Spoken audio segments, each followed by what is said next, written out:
Okay, Michelle, what I'm going to show you is I'm going to show you how to provoke your opponent, okay? Now look, which shoulder's leaning forward? What we're going to do is we're going to hit that one first, right? Watch what happens when you hit it. My other one turns, right? Right. Hit that one next. Oh, man. All right, so I straightened out, right? And my hands are still not here. Watch one more time, and I want you to add a head slap after that. Ready? Go. Boom. Other side, boom. And then watch. Boom, you get the snap down, right? So look, there's two different things I can do. I can A, go right here after your leg, which in turn, just step back. Boom, I missed it, come back. Or right here, I'm gonna go Russian arm tie. I don't like this hanging over my head, so I'm gonna go here. I'm gonna Russian arm tie. Now, if you guys that are at home trying to figure out what a Russian arm tie is, I'll show you right now. Michelle reaches up for my head, left hand. She's adding a lot of pressure. What I'm gonna do is I'm gonna cup the back of the arm, just like this, and I'm gonna control the elbow. At the same time, what I'm gonna do is I'm gonna come up and grab the wrist. Boom, at the same time. Here, I can use this part of my arm if I really want to cup this part. Now watch, come on this side. Gonna watch, same time, here, or same time, here. Now what I'm gonna do is I'm gonna open up my hips away from Michelle. If I open up close to her, I'm gonna choke myself. It doesn't work that way. I'm gonna go the opposite way. Here, watch my feet, and my head. If I don't turn my head, this hand locks up on my neck. So what I need to do is I need to clear it. The hand actually clears out. But with the aid of my hands, now I have control. This right here is a Russian arm tie. Wrist control. When I pull it down like this, I'm going to pull it back to my stomach. She's going to come back into me. From this part, I have multiple options. What we're going to learn is how to defend this. I'm sure you guys have been in this position before. So one more time. Michelle's going to provoke her opponent. I don't like it, right? Oh, good. So what I'm going to do is I'm going to provoke Michelle now. Now I'm going to do the move. I'm going to hit the shoulder. Boom. I hit the other shoulder. Boom. And I hang on her head. She does the Russian arm tie. Right there. See how this works? Pull this into your pocket. Now what she's going to try to do is go for this leg and try to trip me down. Go ahead, try to do that. I'm going to clear this leg out, see? And look, she can go for a knee pick here, so I need to defend more. Take your hand, make a V, like this, or a duck. Go to a neck. And look at, see how the back of my palm does this kick out? I'm going to kick out Michelle's neck, and I'm going to use my thumb and my hand to control her neck. As I do this, I'm going to try to straighten out my hand. Circle towards the right, and what she's going to try to do is circle towards me. See how this works? Boom, one more time, and here we go. This is where the move comes in. This is the fun part. This is the Taz spin. This is actually something I've been working on for a long time. This is my move. This is a counter defense, and watch what I do. I'm going to turn thumb down. As I take thumb down, look at how my feet are. If you're this way, it doesn't matter. You can shuffle your feet. I have this facade that I'm painting in front right here. I can move behind it. Just like this, okay? We call that a drop step. Now I'm here. Let's just say I'm this way and I circled out. I'm gonna take my left hand and put it in my back pocket as I step in left foot. If I step in too close to Michelle, too much. I need to make sure I stay behind this facade. Look at, she's got full range of my arm, right? Scary, right? But watch what happens when I turn and I twist and I level change. And I put it in my back pocket, she falls out. My right hand is gonna twist the mat, almost like I'm breakdancing. And look, watch my back foot. It's going to spin around like a dragon tail. By this time, if I see this, look at, I have enough range and gap right here and a delay in time where my hands can clear. Now look, what makes more sense? My left hand come here or my right inside? Right inside. If her knee is bent, watch what happens when she pulls it. Brings you right into it. The next thing is, what's better than one? Two. Come on, this side circle. When I get to this spot, and I'm here, watch. Sprawl down. Her knee goes to the mat. Boom, right? See how my hand is up on her mid leg, back up? Hamstring, I'm sorry. When I get to here, where we learn at Grand Valley State, look where my head's at too. I don't want to be here. I want to be up. Watch where my hand's at. Calf. See, I'm right here. The difference is from here, sprawl, sprawl. She's sprawled, she can't really get down. Now watch, see if I get to here, and I keep my hand lower, she can't do it. What's better than one? Two. Watch where my hand goes. I cross over it at the same time. I pivot my back foot. I get to here. So now I'm already on this guy's legs from his aggressiveness. And then pass it over to here.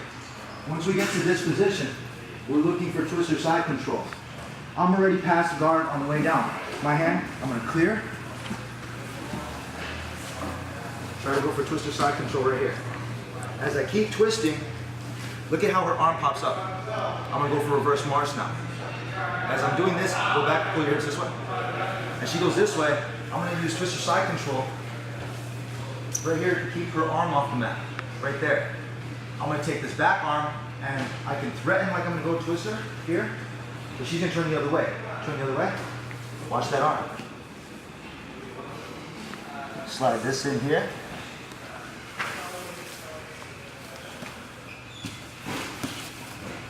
Into Mars, or into guard situation.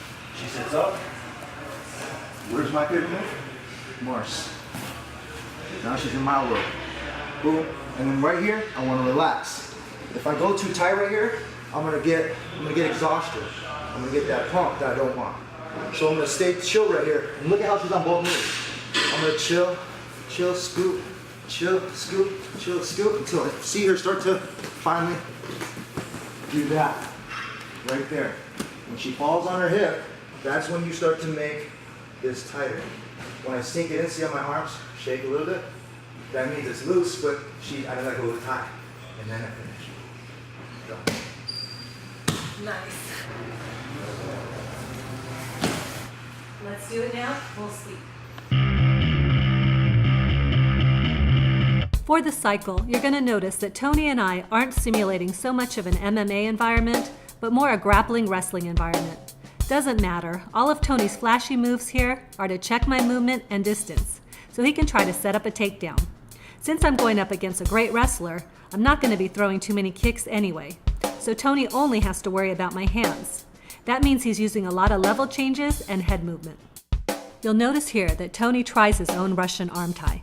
Another way to defend this, one that we didn't explore too much in the walkthrough, is to disrupt the arm tie by bracing against your opponent's neck with your free arm and pulling down. This helps keep the arm caught in the arm tie from being extended, keeps me from getting pulled off balance, and keeps Toni from being able to close distance to take me down.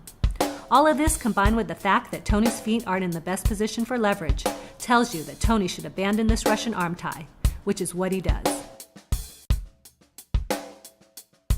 When Toni grabs my head, I've got to act quickly because I'm in a bad position. Toni's lead foot is inside mine, which means he can set up all kinds of leg sweeps, throws, and takedowns. Plus his left hand is free. He can get off some really powerful uppercuts or elbow strikes. This is where the Russian arm tie, for me, will come in handy and help me regain control. Notice the mechanics for a good Russian arm tie. With my right hand, I've gripped Toni's wrist from underneath and drawn it into my hip that's opening up away from Toni. My left hand has cupped his upper right arm and pulled it close to my chest. My shoulder is driving forward and down. All of these factors, opening my hips and pivoting away, pulling Toni's wrist towards my far hip, and isolating his upper arm and driving it down, immediately helps me escape my predicament and gives me leverage. Now I'm the one who has the sweep and takedown openings, but not for long, because as soon as Toni feels that pressure, he goes for the Tasmanian devil spin. This is such a great counter because if you hit it right, you end up in a great position for a fast, powerful takedown that easily transitions to a dominant side position. As we run it back and forth from two angles, you can see that the one big flaw in my Russian arm tie is that Toni's right thumb is pointing down, not up. You need to have your thumb pointing down to pull the spin off quickly. As Toni spins, he's driving his free hand either to the floor, or if you want to do it really fast, as he does, directly behind my left calf. At the same time, his right arm in the arm tie slides out, almost like a limp arm escape. Toni continues to spin and change levels, and by the time Toni hits the intermediate point of the Tasmanian devil, I'm basically draped over his back. He's got deep penetration to take me down. His right hand, the one that was in the arm tie, is now free to grab my left calf and prevent me from sprawling. His left hand, which was bracing my left calf during the spin, has now transferred over to my right leg to immobilize it in the same way. Toni's head is up and hard against my ribcage. Even if I was fast enough to try a guillotine with my left arm, I couldn't pull it off because of his leg control. He's got me in a very weak position. And remember, this is all happening very fast. Now as Tony drives me to his left side, and not straight back, he stays close to me, so when I go down, he's already on top of me, past my legs and guard. I can respond with a headlock to keep him from posting up and punching, but it's still quite easy for him to move into twister side control by simply opening up his right leg and sitting off to the side of me. We've moved over for a better camera position. Now you may remember the twister side control from our episode with Eddie Bravo, and we've got the same basic characteristics here. Tony's left knee and arm are against my hips to immobilize me.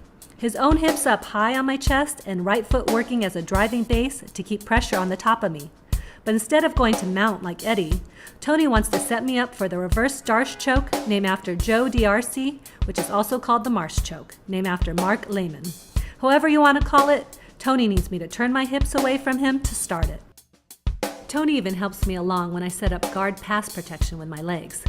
As I'm pushed over on my side, he slides up into a modified north-south position and at the same time slides the left arm that was isolating my far hip under my chin to end up shooting past my left shoulder. Now most advanced folks are going to see the choke already, but it's important to highlight the setup. When Tony has me in twister side control, he needs at a minimum for my right arm to be above him, meaning he can't be laying on it in side control and it definitely can't be below him or near my side.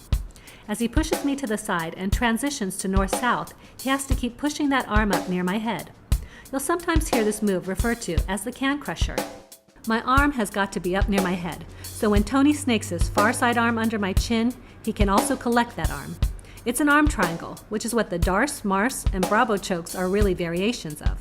Now I immediately turn to my knees to drive out of the choke, which rotates Tony to his back.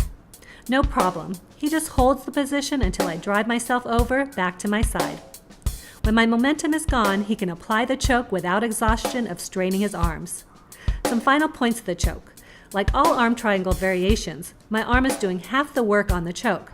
That's why it's there in the first place. Tony's not trying to squeeze my head so much, meaning he's not squeezing his arms towards each other to crush my head or my neck. Instead, he's trying to keep his arms tight while collapsing down in his center. That's where his core strength is, not in the lateral squeezing you do with the arms. That's why patience is required with arm triangles. They're blood chokes, and strength doesn't get the tap so much as good positioning and using your core strength. And tap I do. Remember, there's also the twister variation that we're gonna drop soon. As always, thanks to Fighter Girl, and remember our new sponsor, Throwdown. See you next time on The Hooks. Sink 'em in.